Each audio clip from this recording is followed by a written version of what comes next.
मराठमोळी स्त्री म्हणजे गृहस्वामिनी.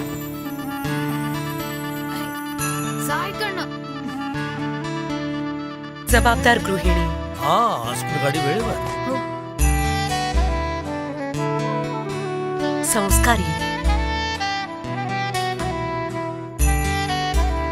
सुलक्षणी. मराठमोळी स्त्री म्हणजे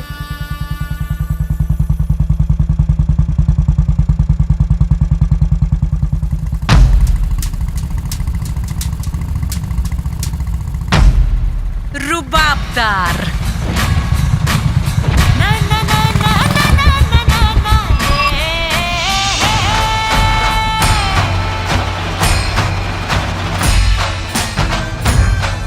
म्हणजे कलाकार. फुल टू रॉकस्टार. मराठी स्त्री आहे सर्वगुणी. असा सर्वगुणी आहे आपल्या महाराष्ट्राचा टाटा टी प्रीमियम. स्वादिष्ट, ताट आणि कडक. एक कप सर्व गुणांचा, एक कप महाराष्ट्राचा.